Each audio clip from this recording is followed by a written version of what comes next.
Hello, my name is Nicola Twilley, and I write a blog called Edible Geography about food, space, and culture.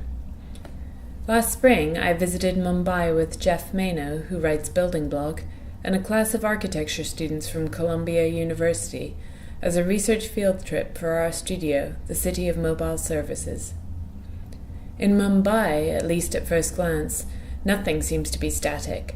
The streets and pavements are jammed, not only with cars and trucks and cyclists and pedestrians, but also with an incredible array of food and snack vendors, roadside barbers, mobile schools, street parties, and wedding processions. This leads to an amazing blurring of what I would think of as normal spatial boundaries between, for example, the roadway and the pavement, or between public and private space. To give just a couple of examples of how food systems in Mumbai contribute to that blurring, let's look at crispy snacks and lunch boxes. These snacks, which you can find all over Mumbai, are made, for the most part, in Dharavi, which is perhaps better known as Asia's largest slum. We visited it on our second day in the city, on a tour led by a community development agency that asked us not to take photos in order to respect the privacy of the inhabitants. These photos are thus all pulled from the internet. The request made more sense when we got there, because the space is sewed together in such a way that there is literally no division between public and private. They exist in the same space at the same time.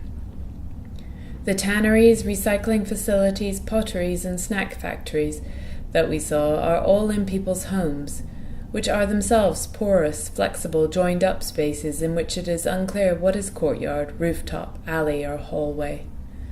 It is so dense, so mixed in its uses, and so intertwined that it is simultaneously a 2.4-kilometer square self-contained factory, and at the same time home for nearly 1 million people. And every day it makes 100,000 kilograms of crispy snacks, which are consumed on sidewalks and bars across the city, weaving this large-scale yet cottage industry into the street life of Mumbai. The next day we spent the day tagging along with one of Mumbai's most famous mobile services, the Dabawalas. There are roughly 5,000 Dabawalas, or tiffin carriers, and they deliver approximately 200,000 lunch boxes per day. They pick them up at private homes, or sometimes catering companies, meet up outside a railway station to collate and sort them, and then they load them into long wooden holders that they carry on their heads and ride the train downtown, where they separate off again to deliver the lunches to businessmen. At the end of the day, they pick them up again and bring them back to their origin. The evolution of lunch is a key feature of urbanization and industrialization, as workers increasingly commute long distances with limited break times, but still want a cooked meal in the middle of the day.